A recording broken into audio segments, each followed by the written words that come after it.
Hi, my name is Kave, and I'm about to be married. This isn't my first time. I've actually been married twice before. But I'm pretty sure it's going to be the last time.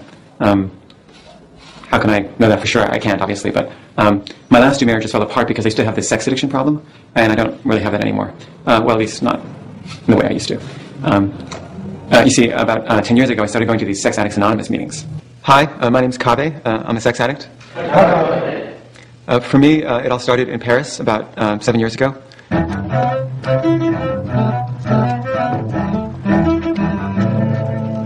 Actually, I wasn't able to raise enough money to go to Paris, so I'm just going to shoot it here in San Francisco, which is where I live now. So if you could just pretend this is Paris.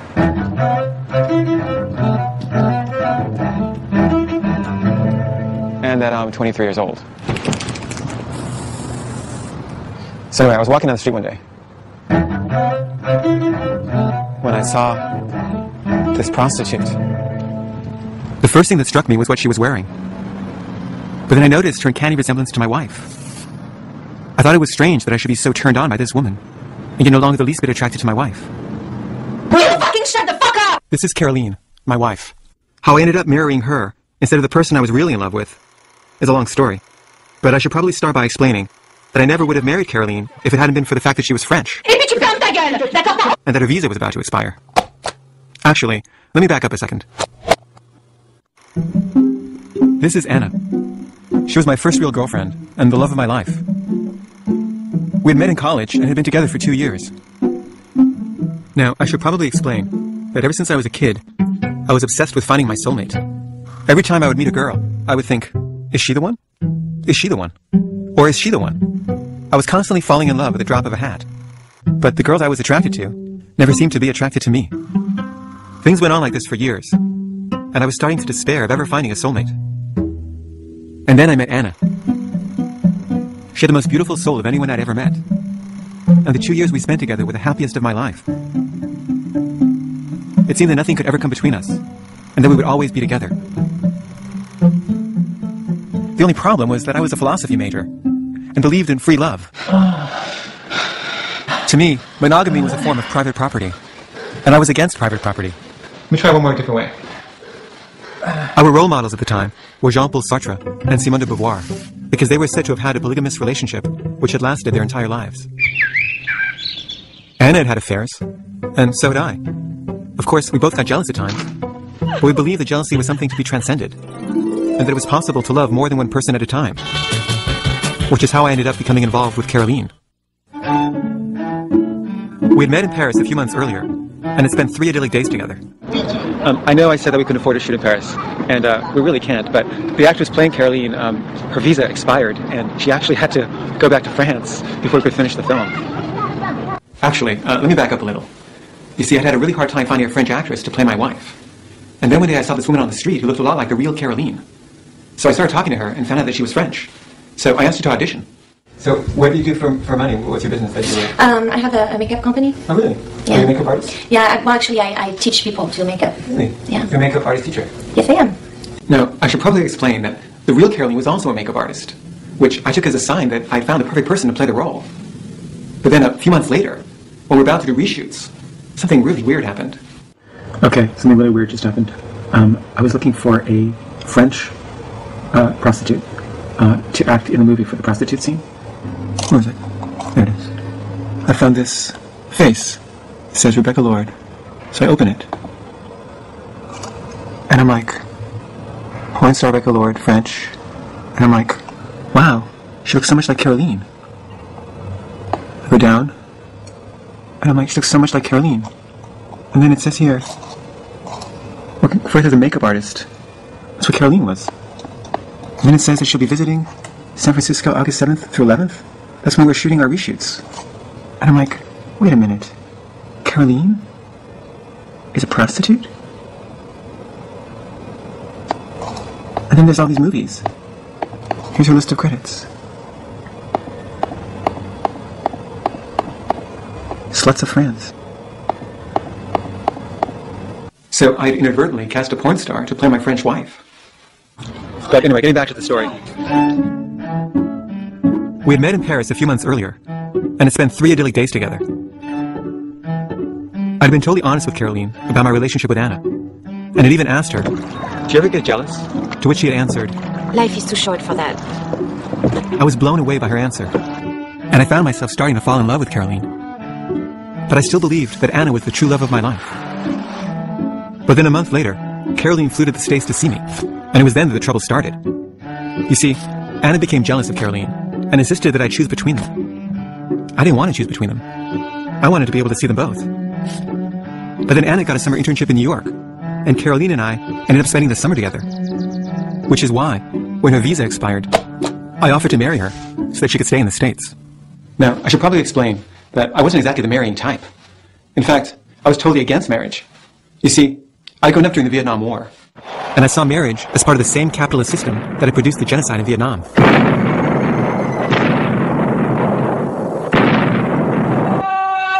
But I was also influenced by performance art, and by the idea of life itself as a kind of performance piece. And to me, the institution of marriage was so inherently absurd that I tried to subvert it by treating it as performance art. I do. Except that the joke, as it turned out, was on me. Because when Anna found out that I had gotten married to Caroline, she didn't take it so well. And then I did something incredibly dumb. You see, Caroline and I were about to run out of money. And the idea of having to get a job was, in my mind, a fate worse than death. The only occupation I was interested in was that of famous filmmaker. But the few experimental films that I'd made hadn't exactly been greeted with enthusiasm by the film world.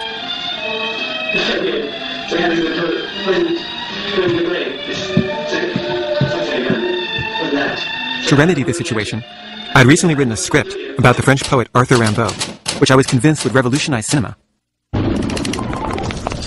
and which Caroline insisted it would be easy to raise money for in France. It will be easy to raise money for this in France. But moving to France turned out to be a disaster. Most of the film producers I approached wouldn't even talk to me. The few that did just told me that I was nobody. Vous n'êtes personne. Meanwhile, my relationship with Caroline had started to unravel.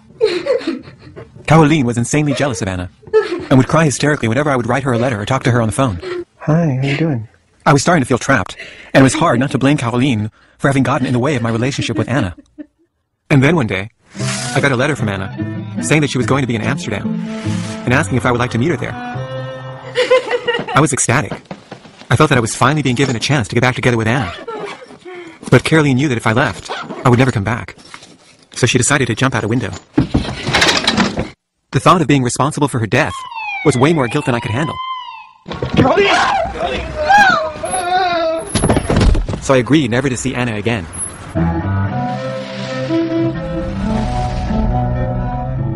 It was by far the most painful decision I ever made. But I did it because years of going to Sunday school had taught me to equate virtue with sacrifice. Can I come down? One more time. I should probably also explain that when I was in college, I'd once asked my friend Arnold, "What's your, ultimate goal in life?" And he had said, To be a saint. I've been blown away by his answer. And I decided that I too would try to become a saint. Which is why, when Caroline asked me to cut all ties with the only person I'd ever truly loved, I agreed. When I found out much later that Anna had gotten married to someone else, I was devastated.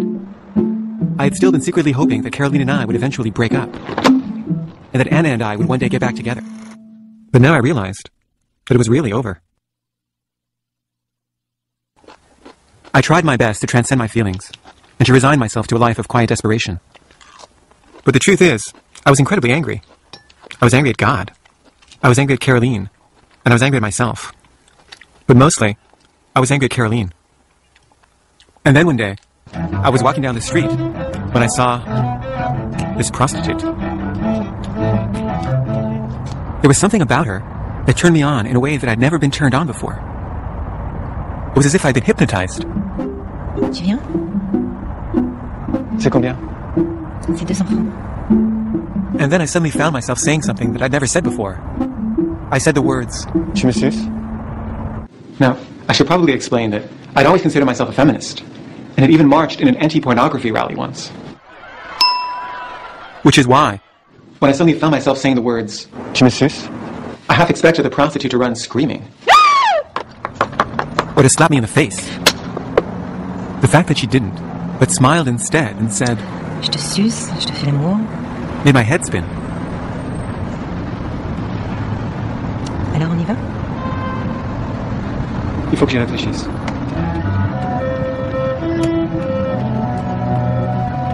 Afterwards, I was a nervous wreck. I couldn't get her out of my mind.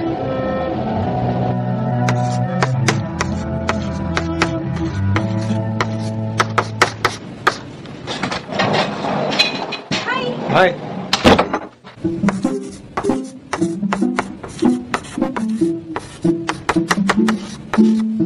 I thought that if I masturbated, I would get her out of my system. But it didn't work. So after several days of compulsive masturbation, I decided that I needed a new strategy.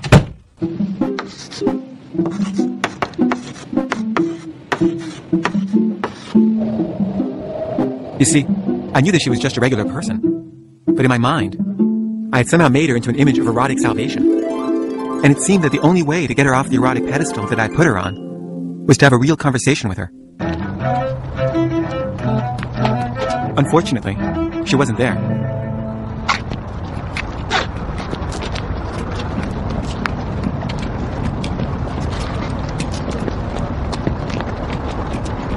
I was mad at myself for having wasted so many hours of my day, but I didn't want to leave empty-handed. C'est combien? 250, Tu me suces? si tu veux.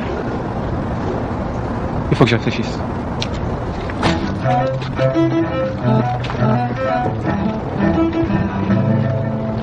C'est combien? 300. Tu me suces? Tu me suces? Tu me suces? I asked that same question Tu me suces? to every prostitute that was there that day. Tu me suces? Tu me suces? I might even have asked some of them twice. Tu me suces? Afterwards, I felt strangely euphoric. And I returned home feeling that I'd finally gotten this thing out of my system. But I was wrong. Instead of fantasizing about just the one prostitute, I was now fantasizing about all of them. I went back the next day. And the next day. And the next. C'est combien? 200 francs. At first, it was enough just to talk to them C'est combien? 300 francs. and to fantasize about them afterwards. But after a while, just talking to them was no longer enough. C'est combien? 250 francs. Tu me suces? Bien sûr. Now I know that a lot of guys in my situation would have just gone ahead and had sex with a prostitute and not told their wife about it. But I had this thing about honesty. You see, when I was a kid, my mother found out that my father had been cheating on her and made him drive my sister and me to this other woman's apartment in order to humiliate him in front of us. I was too young to know what sex was, but I knew that it was a very bad thing and that it was responsible for my parents' divorce. I was only 8 years old at the time, but I began to hate my father, and I vowed to myself that I would never be like him.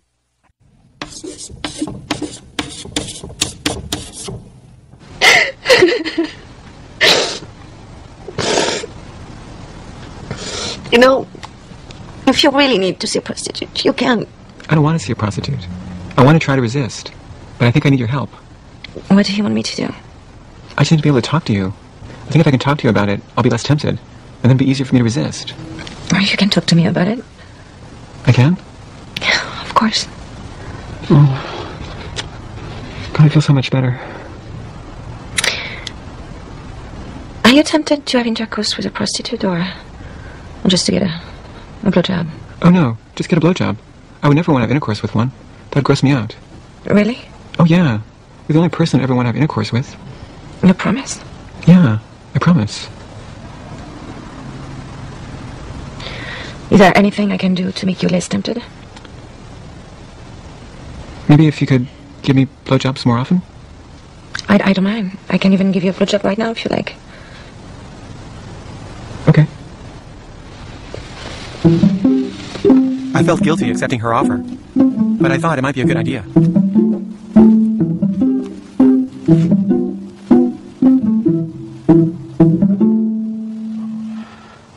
I was still fantasizing that she was a prostitute, but the fact that she knew and accepted this part of me made it different than before. It made it something we were sharing, something that we were doing together. And I felt that I was seeing Caroline for the first time. After I came, I was still hard. This was something that had never happened to me before. It was as if my no longer having to repress my sexuality had suddenly unleashed a backlog of repressed sexual energy. So Caroline offered to give me another blowjob. To my astonishment, I was still hard. So Caroline offered to give me yet another blowjob. Afterwards, I was still hard. I'd never seen anything like it, and I actually started to get scared. I was afraid that my erection had become permanent and would never go away. Caroline offered to give me yet another blowjob, but I'd recently gotten a job as a film critic, and I didn't want to be late to my first screening. On the way there, my erection finally subsided.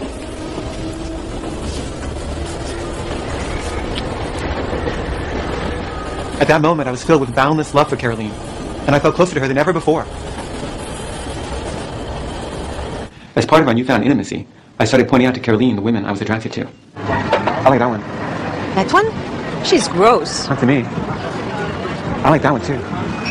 You're kidding, right? I'm serious, she's exactly my type. But she's so vulgar. I know, that's what I like about her. It's true. You see that woman? I would love to have sex with her. It was great to be able to be totally honest with Caroline. And I felt that I was finally having the kind of open and honest relationship that I'd always dreamed of. Whoa, look at those lips. I would love a blowjob from her. Did you see her? But after a while, Caroline couldn't take it anymore.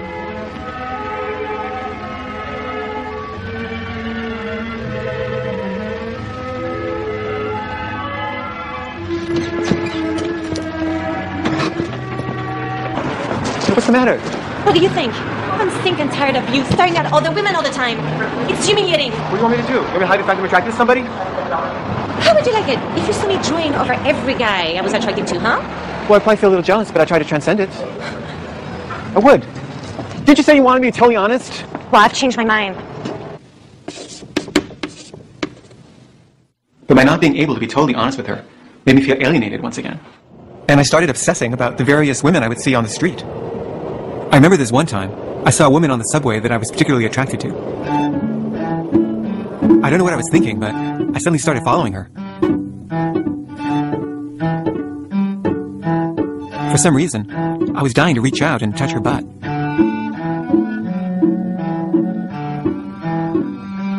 And I was trying to get up the courage to do this, when her boyfriend suddenly appeared. But I'd been so turned on by her that all I wanted to do was masturbate. The only place I could find was a confessional. There was something about masturbating in a confessional that appealed to my sense of transgression.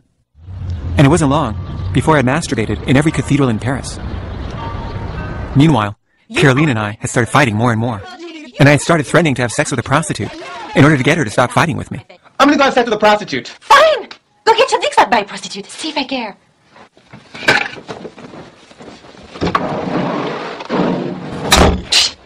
And then one day, I somehow managed to convince myself that I was hurting her more by constantly threatening to have sex with a prostitute than I would by just doing it and getting it out of my system once and for all.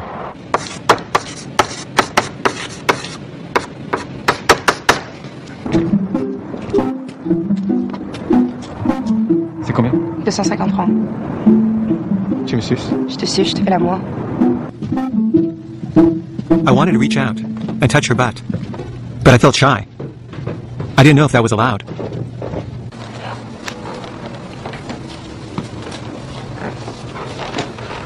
Oh, c'est froid. Ah, pardon.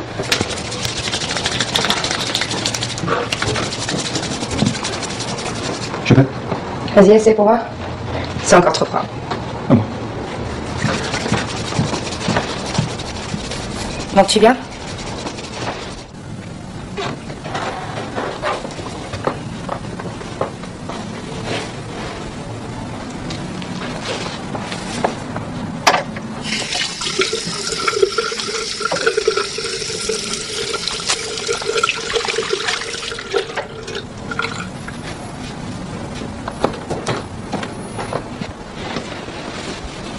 Tu viens?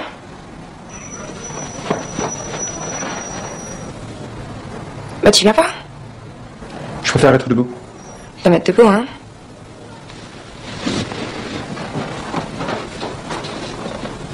Tu veux que je te suce? Oui.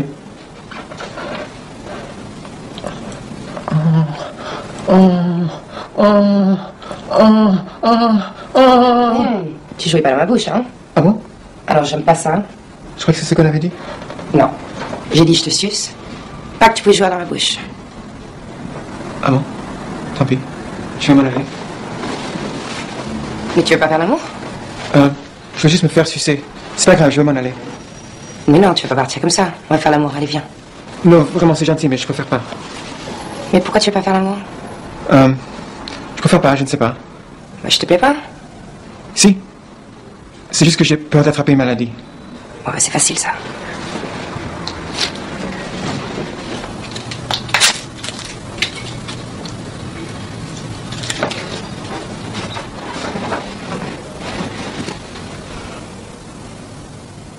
I was certainly tempted, but I had every intention of resisting having intercourse until she said the words. Viole-moi. For some reason, those words triggered a chemical reaction in my brain, and it was suddenly as if I had no choice. Ah oui, viole-moi. Oh, c'est ça. Oh, elle est si grosse. I'm not sure why, but the fact that her delivery was so unconvincing just turned me on even more.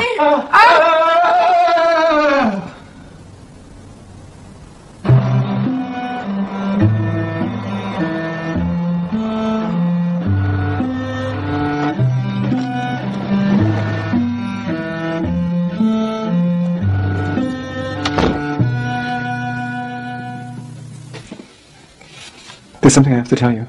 I know. You had sex with a prostitute. How'd you know? I can tell. You're not mad at me? No, I'm not mad at you. I think it was the right thing to do. Because now I've finally gotten out of my system. I love you. I know. Just please, go take a shower.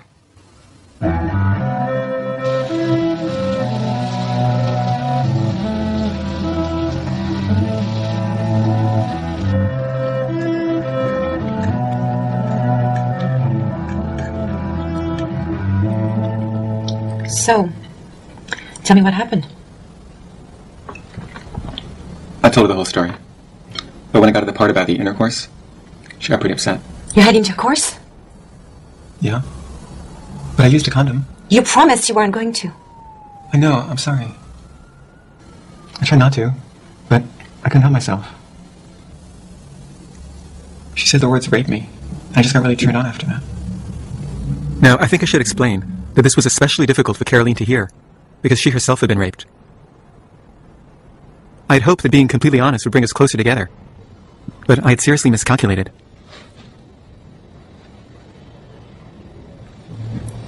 I don't want to have sex tonight. I wasn't suggesting it. It's not to punish you, you know. I know. It's just, I need more time to get over it. I understand. Take all the time you need. Thanks. I was surprised at how little time it took for her to get over it. It only took 3 days. After that, everything seemed pretty much back to normal. Except for one thing. Caroline started having fainting spells. Caroline! Caroline, what's the matter? I don't know. I don't feel well. We went to see several doctors to try to figure out what was wrong with her, but none of them could ever find anything. She's perfectly fine. You know, it's been over 2 months since we've had sex. If you want me to suck you, I'll suck you. That's not why I'm saying it. I'm saying it because I think maybe you're mad at me. I'm not mad at you. I just haven't been feeling well. Okay.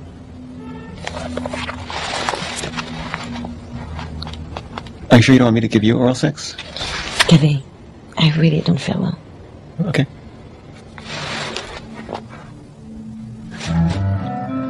This went on for a whole year, during which my desire to have sex with a prostitute gradually returned. C'est combien? 300 francs. Tu me suces? Ouais. On y va? Il faut que je réfléchisse. I tried to escape my marital unhappiness by throwing myself into my work. Higher! I said higher! But I wasn't able to raise money for any of my film projects. Higher! What's the matter with you? Can you jump higher than that? Out of desperation, I'd applied to film school back in the States.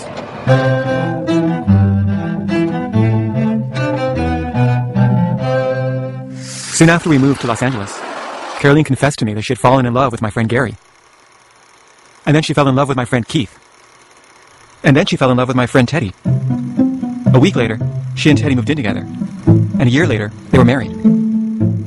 This is the real Caroline. I asked her to play herself in the movie, but she declined. I tried to stay in touch over the years, but after a while, Caroline stopped returning my calls. I realized I haven't made it seem like I was in love with Caroline. But the truth is, I really was. As much as I was capable of loving anyone. I mean, I was only 26 at the time. After the breakup, all I could think about was finding someone to have sex with.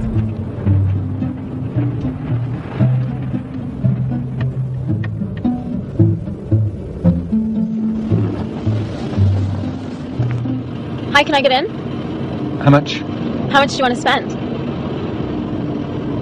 30? Okay, can I get in? Okay. Hi, my name's Candy. Hi, I'm Bob. Hi, nice to meet you. Nice to meet you too.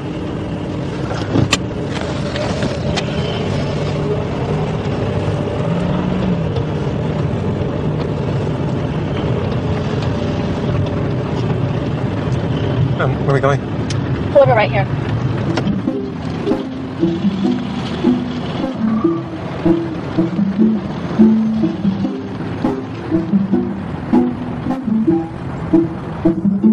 Can I have the money now? Oh, sure. Do you need change? No, but if you give me 40, I'll make it extra good. Okay. Look out for cops, okay?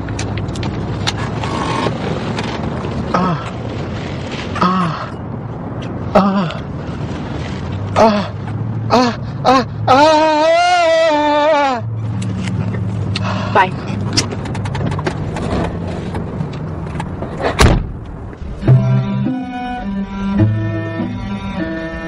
Afterwards, I felt euphoric. But by the time I got home, I felt empty and depressed. And I vowed never to have sex with a prostitute again. But then a few days later, I found myself unable to stop obsessing about that same prostitute.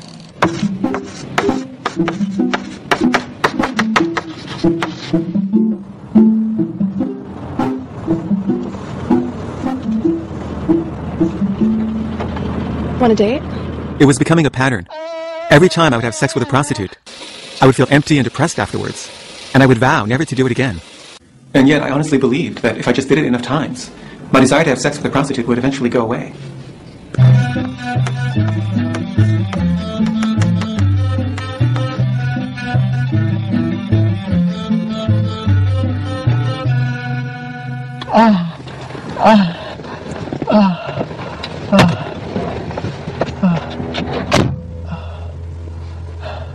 And then I met Krista. I was walking down the hallway at film school when I saw her for the first time. Hi. It was unusual for a woman I'd never met to say hi to me. Because she did, I assumed she wanted to have sex. And then a few days later, I saw her again.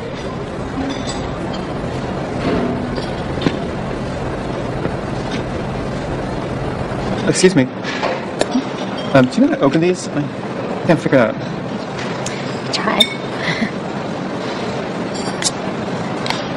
Oh, just twist off, huh? Oh. You like Capra? Love Capra. Hi, my name's Kame. Hi, I'm Krista. Nice to meet you. Nice to meet you. So anyway, she invited me to a party she was giving that Friday night. And I went, hoping to have sex with her. Krista here? Yeah, come on.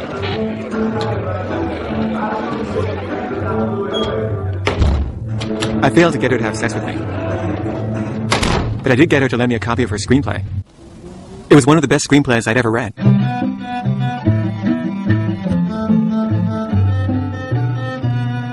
And I felt that I'd finally found someone that I could relate to. I called her immediately and asked her out.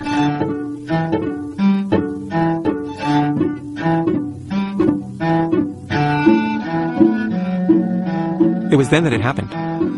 I looked into her eyes, and I saw her soul.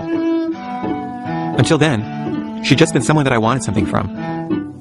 But at that moment, I suddenly saw that she was a real human being, with needs and feelings of her own. It scared the shit out of me.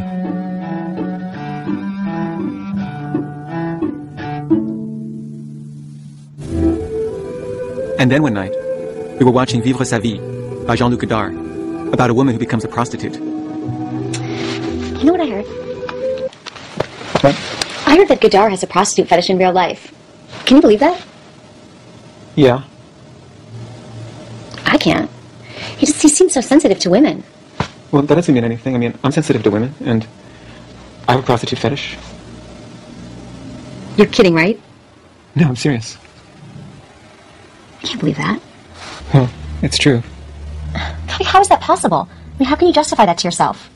Well, I agree it's not super spiritual or anything, but I don't think it's so terrible either. Kavi, it's like rape. Those women have no choice. Everybody has a choice, or else nobody does. I can't believe you're saying this. Well, it's true. What are you doing? I'm sorry, I have to leave. I feel like I'm going to be sick. Why? Because I've had sex with prostitutes? Kavi, you don't understand. I literally feel like I'm going to throw up. I have to go. Krista!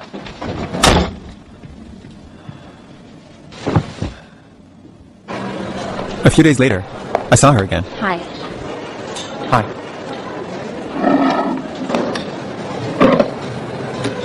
Is she feeling nauseous? No, She don't mind being seen with me? stop it.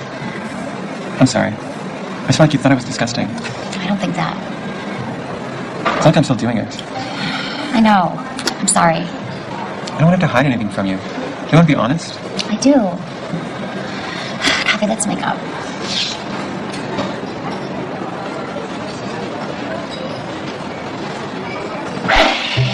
A few weeks later, it was my birthday. And I convinced Krista to take ecstasy with me to celebrate.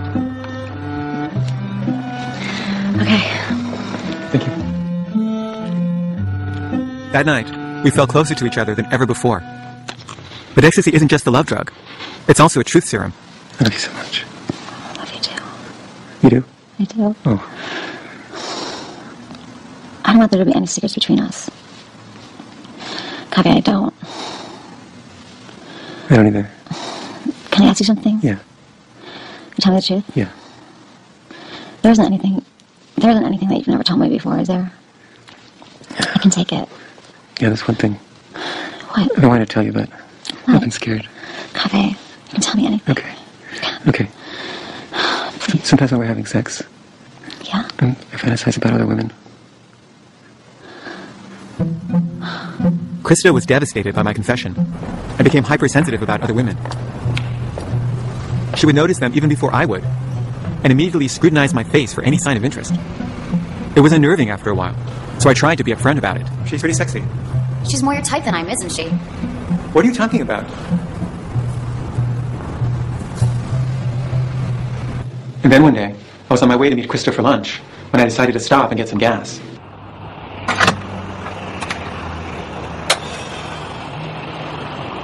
There was something about the way the woman was bending over that turned me on.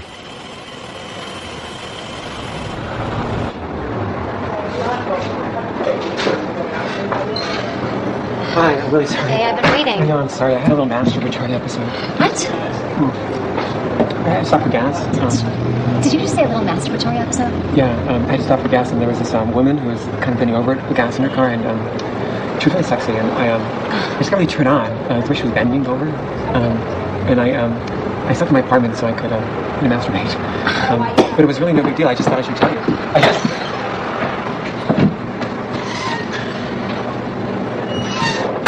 I just don't want to talk about it. I don't want you to tell me. Every single day you tell me. I already know these things are happening, Kavi. I know you. I know you. I understand you. And believe me, it'll be much better with us. Don't tell me. I don't want to know. Okay, fine. Don't tell me. And then one night, I happened to watch a news program on massage parlors.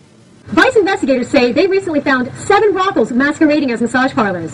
Police say these busts are just the tip of the iceberg and that many massage parlors are actually fronts for prostitution. This is Maya Ellington reporting for Channel 3 News.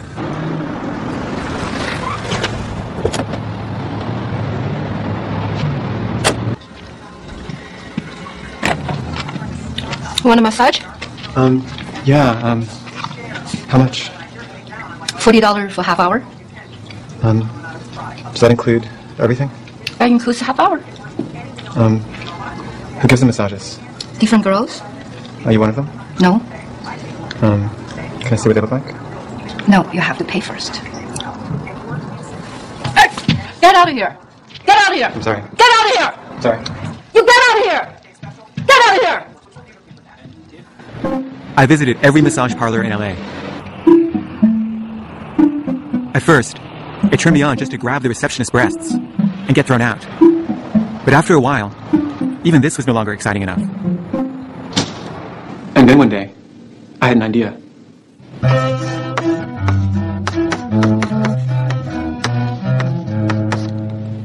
I think maybe the reason I've been able to get over my prostitute fetish is because I've never really gone all the way with one. What do you mean? Greg was my best friend at the time. We had met at UCLA, and I made a few student films together.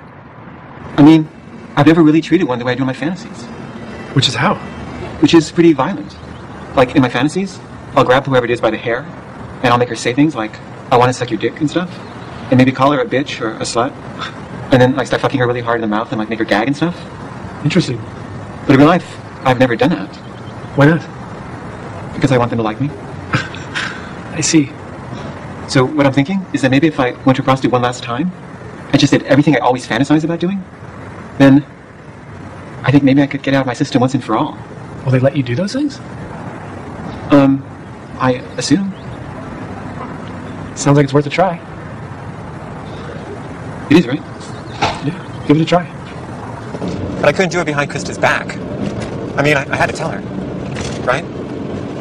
Are you serious? Krista, I can't keep repressing my lust. It's not healthy. What do you want me to do? Say okay? Yeah. What's not okay? If you have sex with a prostitute, it's over between us. Krista, please, try to understand. It's just something that I have to do. I can't believe you'd be willing to sacrifice our relationship just in order to fill some sick fantasy. I have no intention of sacrificing our relationship. I'd be doing this to strengthen our relationship. Krista, how is this constructive? The last thing I wanted was to lose Krista. So I decided to get professional help. My mother had, like, a phobia about changing my diapers. So, like, she had, like, this aversion to, you know, diapers. Any recent dreams you can remember? I had this dream where I was sitting on the toilet, and then I was getting smaller and smaller, and then I fell in.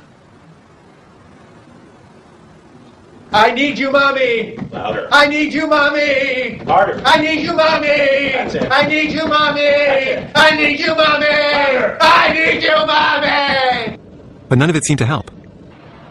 Finally, after weeks of struggling to resist, I decided to do what I'd been struggling for weeks not to do, even if it meant losing Krista.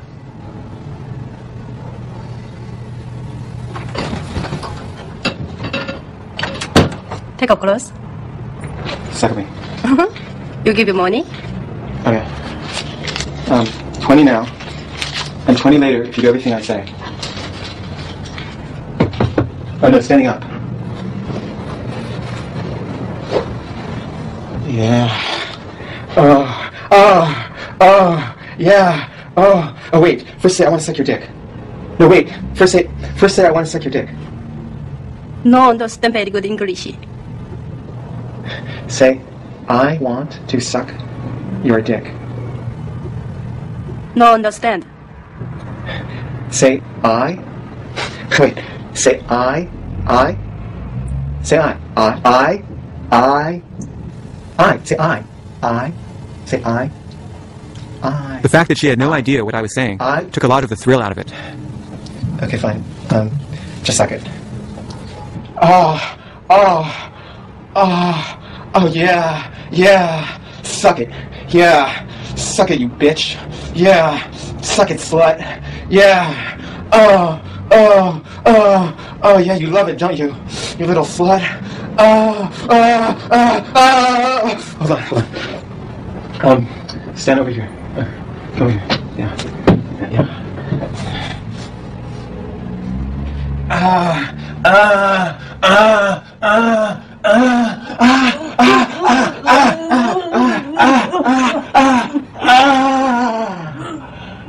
Afterwards, the most amazing thing happened. She patted me affectionately on the butt and said, Come again. I had gone there to express that part of myself which I was most ashamed of, and yet she had smiled at me afterwards with acceptance and compassion. I felt that I had just had a mystical experience, and that something inside me had finally changed. That night, I went over to Krista's to tell her that I was ready to be in a committed relationship. What do you want? I want to get back together. Krista was understandably skeptical about my transformation. But I eventually managed to convince her that I was finally cured. Now, at this point in the film, there's supposed to be a scene in which Krista is giving me a blowjob. Not a real blowjob, a fake blowjob. But the actress playing Krista has refused to do the scene. Do you feel like it's like domineering or something to women, or? No, it's something I'm not comfortable with doing on screen. Can you please do it anyway? No. So if you could just imagine that she's giving me a blowjob, and if you could also imagine the following voiceover. And sex suddenly became very different. Instead of fantasizing that Krista was a stranger, I tried to just be present to what was happening. And it was overwhelming. I felt almost too loved. I couldn't believe that another human being could love me enough to actually want to take my penis, which I'd always considered ugly and dirty, into her mouth, or would be willing to swallow my semen.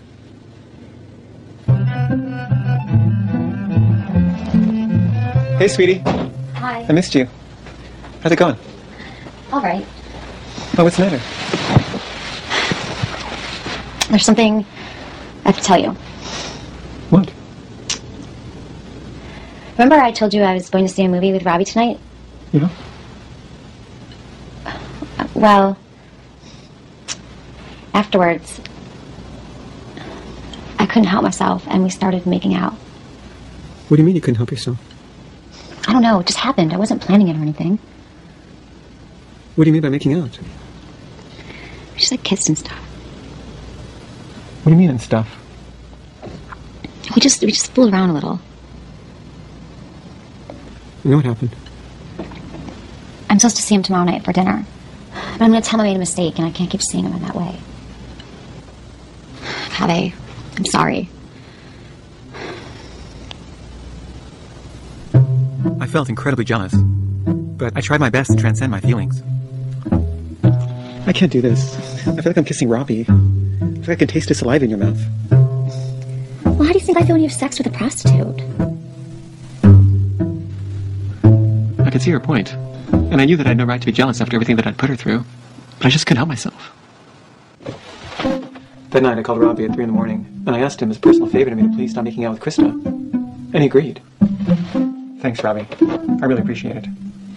But he lied. They made out again the next night. You promised you wouldn't. I know, I'm sorry. What were you thinking, Krista? I don't know, I just couldn't help myself. She was starting to sound like me. Krista continued to spend time with Robbie, and I just got more and more jealous, more and more needy, and more insecure. So we started going to couples therapy. So, Kaveh, what are you thinking right now?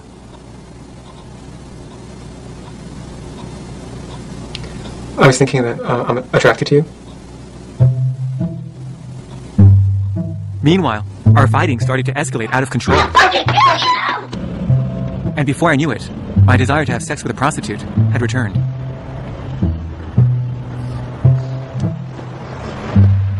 How much? What do you want? How much for a blowjob? $50. Let me think about it.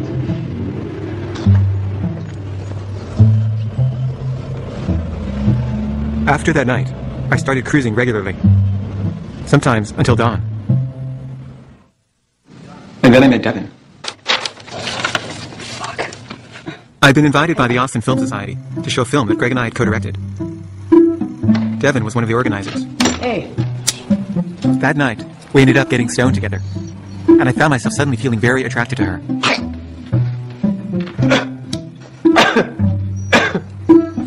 And then on my last day in Austin, we decided to take mushrooms together.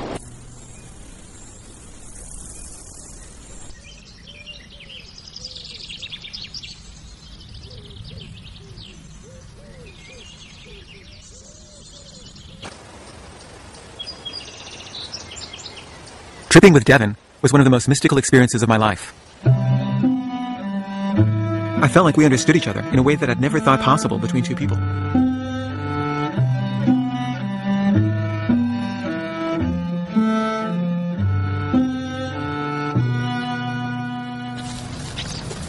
After we came down, I told her the whole story of my relationship with Krista. You know, I bet she's probably fucking Robbie right now. Kaveh, you're crazy. Why am I crazy? Because you should be happy for her. You should hope she's having a good fuck. You know, you're right. I should. You know, I don't even believe in monogamy. Fuck, man. Neither do I. It seemed to me that I'd finally found the soulmate that I've been searching for all my life. Oh! What are you doing? You see, there's this person here. His name is Kaveh. He's real. He exists. You mean me? Yeah, I mean you.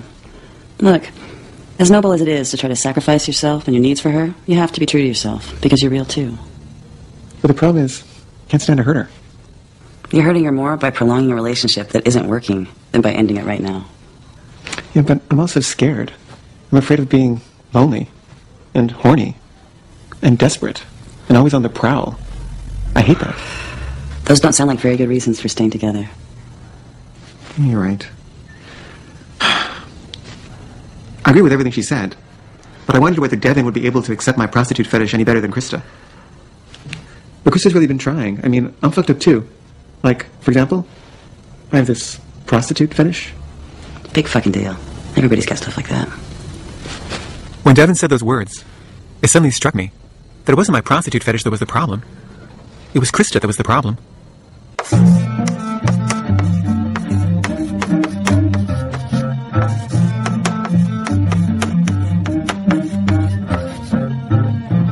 On the way back to LA, I made up my mind to break up with Krista. We've been together for 3.5 years. This is the real Krista. For the first few years after our breakup, we weren't on the best of terms. But now things are better between us. She's since gotten married, and recently had a baby.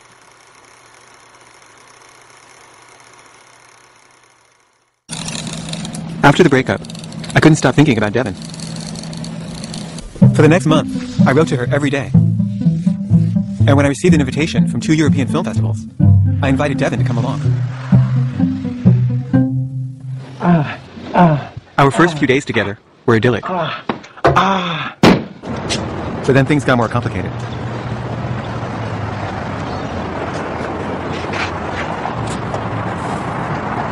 I think she likes you. You think? Definitely. I don't know, she's not really my type. Not slutty enough. Yeah, right.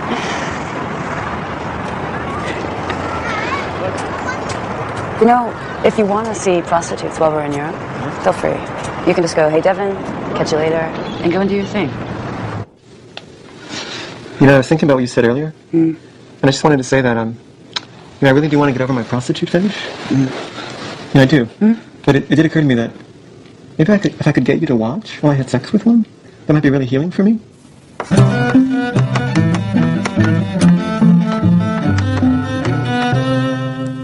Kaveh, that would be so intense for me.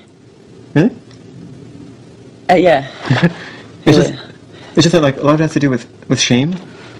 And I think that if you were watching, then it would be something that we were doing together. And then I think that, you know, that might help me to not feel so much shame about it. And then hopefully, like, I wouldn't feel the need to do it as much. The next day, we rented a car and drove to Milan to see Leonardo da Vinci's The Last Supper. Hey, a prostitute. You want to stop and check her out? I don't know. Well, if you don't mind.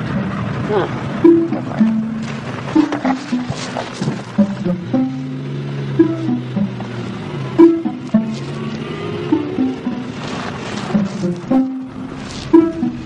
Quanto costa? 100.000. E dove lo facciamo? Qui, nella macchina. So what do you think? Do you want to watch? If it's really important to you, I will. Thanks, Devin. I really appreciate it. E mia amica, quale fede hai? No. Perché? Perché no? She just wants you to watch. So what do you want to do? I don't know. Let's just go. Okay. Grazie.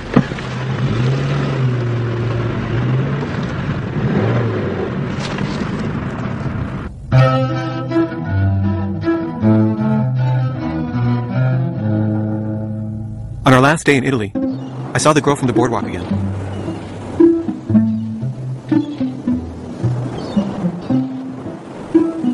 Her name was Paola, and it turned out that she was an aspiring actress. She had seen my movie and liked it. Hey. Hey. How'd it go? Great. She gave me her shoes. No way. Cool. Yeah, she saw my movie. We kissed. You kissed? Yeah. Lucky you. Yeah, that's an okay kiss. Not like yours. Aww. Did you even notice how I kept on writing when you decided to go and check her out? No, I guess I didn't. Yeah. I just wanted to point it out because I don't think most girlfriends would have done that. Just take off and let you do your thing, you know? Yeah, I guess you're right. I just like a little appreciation because most girlfriends wouldn't stand for it, you know, let alone make it easier for you. Yeah, that's true. Thanks, Devin. Yeah, right. No, I really appreciate it. Yeah. But just do me one favor, okay? What? Just one. Okay. Just don't fuck around my bed, okay? Okay. I was surprised that she would care, but I chose to be touched rather than alarmed. Paola had invited me to have a drink with her and her friends that night. I'd asked Devin if she wanted to come along, secretly hoping she would decline. But she didn't decline. I couldn't decide where to sit. I wanted to sit next to Paola, but I felt I should sit next to Devin.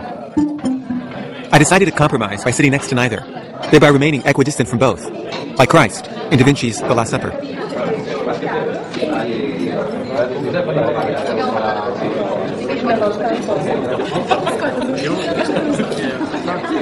I'm gonna head back to the hotel. I'll see you later. Don't you want to go swimming? No. Why don't you go with your Italian friend? I'd rather go with you. No. Go with her. See you.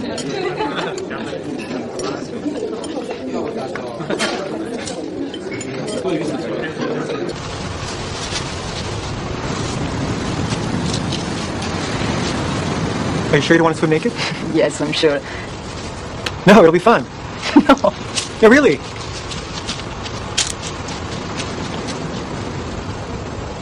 Are you sure you don't want to sleep together? Yes, I'm sure. But maybe when you come to Torino, Great, I'll probably be old by then. I'll write to you. Okay.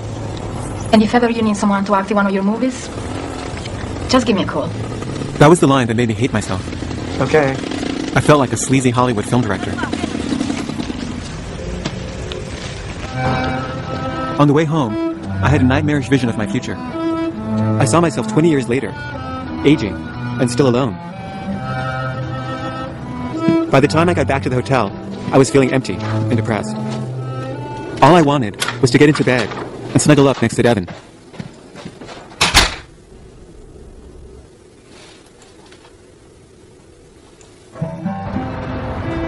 Devin! Devin!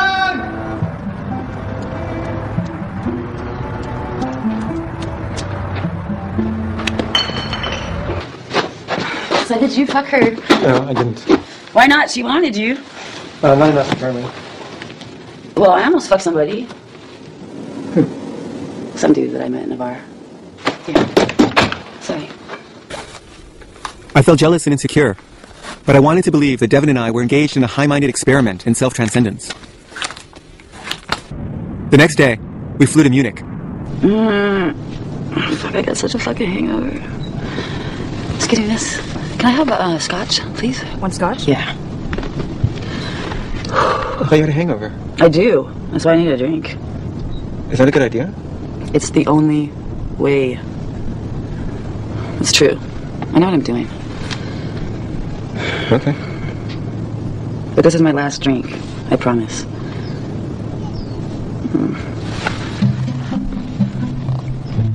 You promised you weren't going to drink anymore.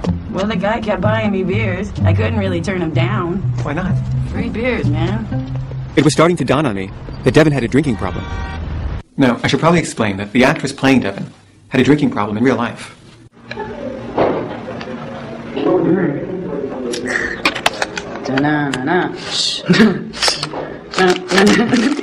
The cause of an answer to all of life's problems. But getting back to the story. Devin, stop it. You said that was going to be your last one. Why don't you go fuck a prostitute and leave me alone? Devin, what are you talking about? You said you were going to stop drinking. I guess I changed my mind. Devin, I think you've had enough. Well, that's funny, Coffee, because I don't think I have. Fuck! You fucking prick! That's just expected!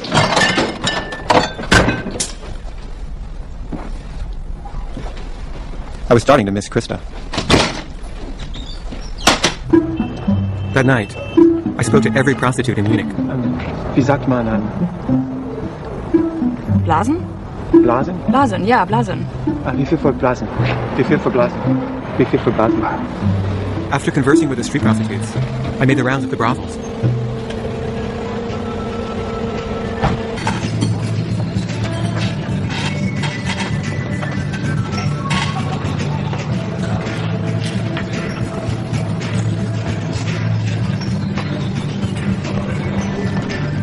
There was one prostitute I found especially tempting. Wie viel für Blasen? 200 Mark. I was dying to have sex with her, but I managed to resist. Ich muss denken. And I returned to the hotel, excited to tell Devin that I'd successfully resisted. The next day, the film festival organizers insisted that we pay a $300 fine for damages to the room, and that we leave town immediately after my screening. I am not having another drink for a long time. I can tell you that. I'm glad. Devin had a bad hangover and slept all afternoon. It was our last day in Munich, so I decided to go sightseeing.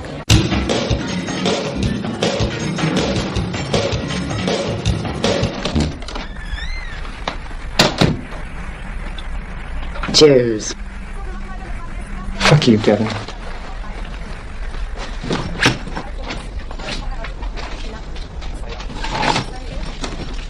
Where are you going? Go get a blowjob. Okay, I'll come with you. I don't want you to. Why not? I thought you wanted me to watch. Didn't you say you wanted your girlfriends to watch so you could feel accepted? Well, I'm mad at you right now. Well, hey, pal. It's your big chance.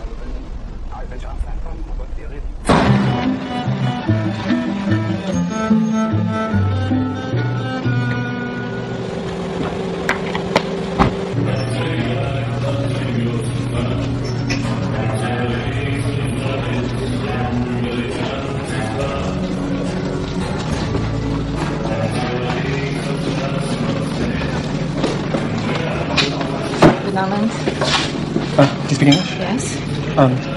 Hi. I'm looking for a woman who was here last night. She had black hair. Is she here? She's gonna be busy for another hour. Maybe I can help you. Yeah, I was really hoping to see her. I'm very good. I'm sure that's true, but I need to think about it. Okay.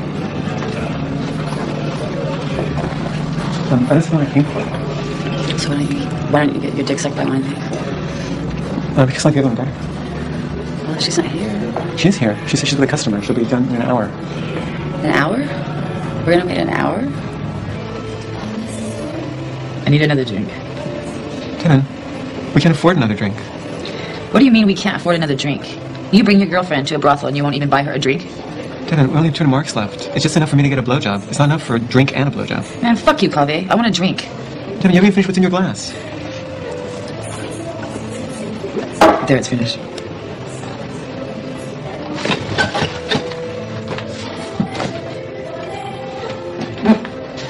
Here. Thank you. Excuse me. The woman you wanted is available now. Follow me.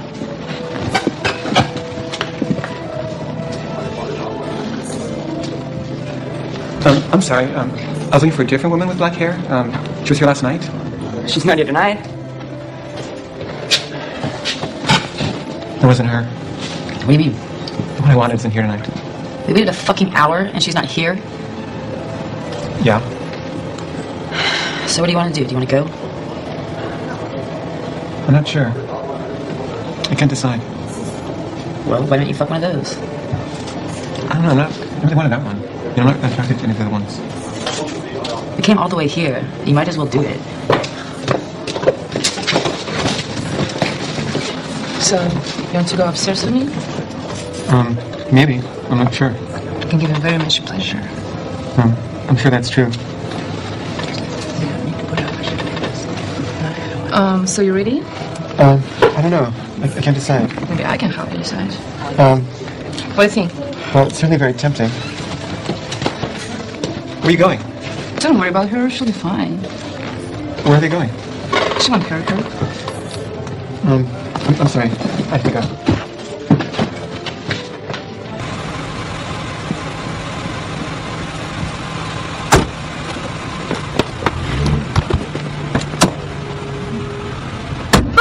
me. Fuck you. Fuck you. Devin, calm down. Fuck you. What did she say to you?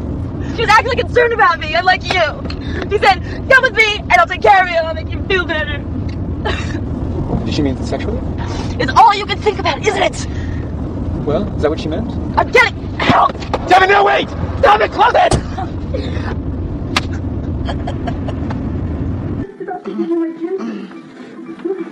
When we got back to the hotel, Devin insisted on giving me a blowjob. I told her I didn't want one, but she held me down and forced me. I was scared the whole time that she was going to bite my penis off. The next morning, we flew to New York.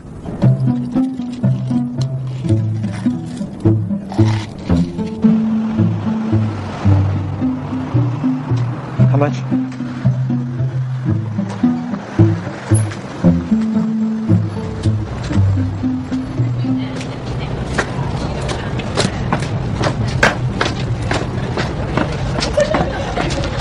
Hey, let me pull it out for you. Get down on your knees. I'm not getting down on my fucking knees. There's broken glass. Oh, sorry.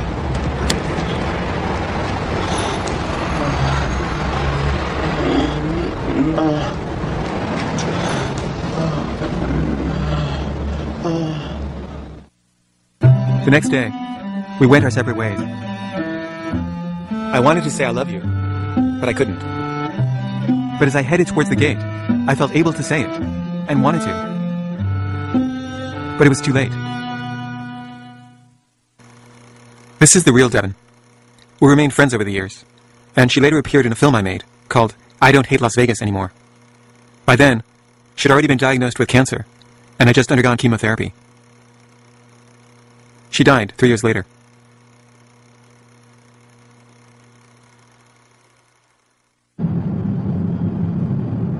On the way home, I felt an overwhelming sense of loss. Ever since I'd met Devin, I believed that I'd finally found the one person who could accept me the way I was. But now I realized that I'd been wrong. I'd once read somewhere that everyone who comes into our lives is a mirror for something inside us that we're not seeing. So I asked myself how Devin might be a mirror for something inside me that I wasn't seeing. At first, I couldn't see it. Devin was an alcoholic. I wasn't an alcoholic. But then it suddenly occurred to me that even though I wasn't an alcoholic, I was kind of like an alcoholic about sex.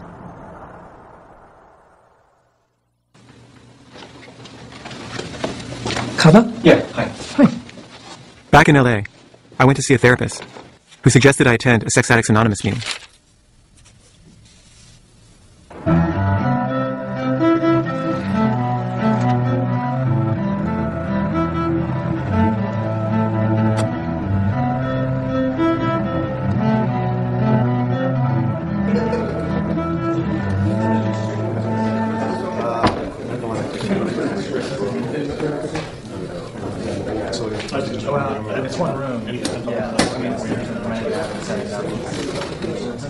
I scanned the faces of the other men in the room for signs of perversion, but they looked just like anybody else. Good evening. My name is Ken. I'm a recovering sex addict. Hi, Ken. Welcome to the Monday night male-only meeting of Sex Addicts Anonymous. This is a closed meeting. Only those desiring their own sexual abstinence, please. In SAA, we define abstinence not as the complete elimination of all sexuality from the addict's life, but only of those compulsive sexual behaviors that lead to pitiful and incomprehensible demoralization. We leave it up to the individual to decide which compulsive behaviors he wishes to abstain from. I said that I'm a sex addict. Are there any other sex addicts present? Hi everybody, my name's Sasha, and I'm a sex addict. Last week I finally took all my porn and I just put it in a garbage bag and I just hauled it out because I was just so sick of it, you know? And I think of all the hundreds and thousands of hours I'm wasting in my car cruising. Staying in sex clubs all night when there's absolutely nobody that I want to have sex with at all. And it really started to affect my work, my marriage. Everyone had a different addiction. Ken was into gay bathhouses. Ron was a compulsive masturbator. And Tom was a voyeur. But their stories all had one thing in common. That the more they had indulged their addictions, the stronger their addictions had become. I'm in my hallway and I'm bleeding, and I just realized that that's it, I'm at fucking rock bottom, and really need some support tonight because it's a really hard week. It's 9:15. This is the time we usually set aside for newcomers. Would any of the newcomers like to share? Yes.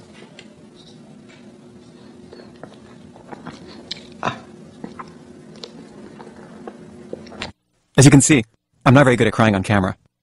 But I did actually break down and cry at that first Sex Addicts Anonymous meeting that I went to, and actually happened to tape record the meeting. And this is actually the tape that I made at that first meeting. This was in 1991. And I'm just going to play it for you so you can hear what it sounded like. I felt really moved by what everybody is saying. My name's Robert. Hey, Robert. I didn't use my real name. I'm blowing my nose. I used to be married, and I tried to talk. I started seeing prostitutes, and it destroyed my marriage, and then I got involved with somebody else, and that just ended recently. For the same reason. Oh, I hit the record button. Anyway, that was that. And there's more. Let's go back to the movie. I started going to meetings regularly after that, and was eventually able to stop having sex with prostitutes long enough to get married again. Unfortunately, that marriage didn't work out so well. 2 years later, as our marriage was falling apart, I had sex with a prostitute, and told my wife. She filed for divorce soon after. Hi, my name's Kaveh. I'm a sex addict. It wasn't easy, but after several more years of going to meetings at least once a week, I was eventually able to stop having sex with prostitutes altogether. It's hard to explain how I was eventually able to stop. It wasn't just one thing. But the way I think about it is in terms of the story of Orpheus and the Sirens. The Sirens were these mythical creatures whose singing was so seductive that anyone hearing them would go insane with desire. Sailors would fling themselves overboard to try to reach them, only to die upon the rocks below. But when Jason and the Argonauts had to sail past the Sirens, Orpheus, the greatest singer in ancient Greece, came up with an ingenious idea. He simply started singing. And because his song was so beautiful, the oarsmen had ears only for his song, and didn't even hear the Sirens. And I feel like that's what happened to me. I heard a more beautiful song.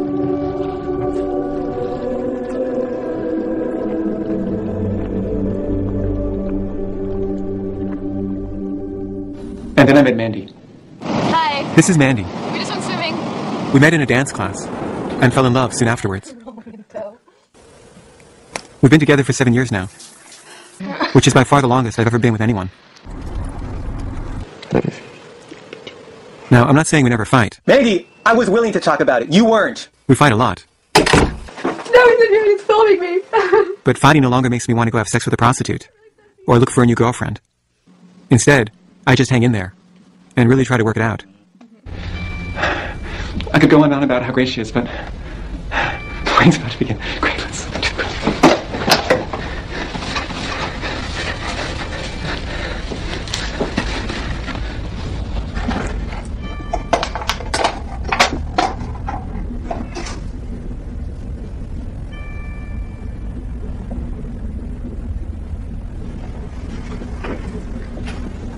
You ready? Here we go.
2, 3.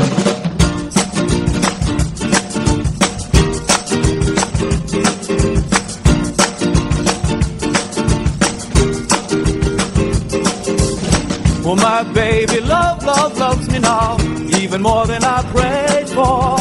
My baby loves me now, even more than I prayed. I prayed, I asked, but I didn't expect it. My baby loves me now, even more than I prayed for, even more than I prayed. Well, she loves, she does. But I had to be ready for it. She loves, she does. But I had to be ready and afraid. I asked, and I was blessed.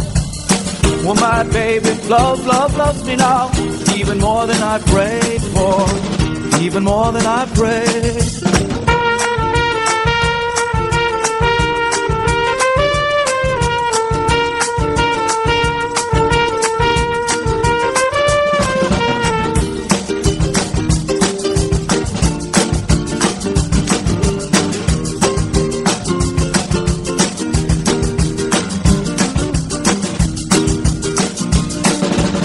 Well, my baby loves me now, even more than I prayed for.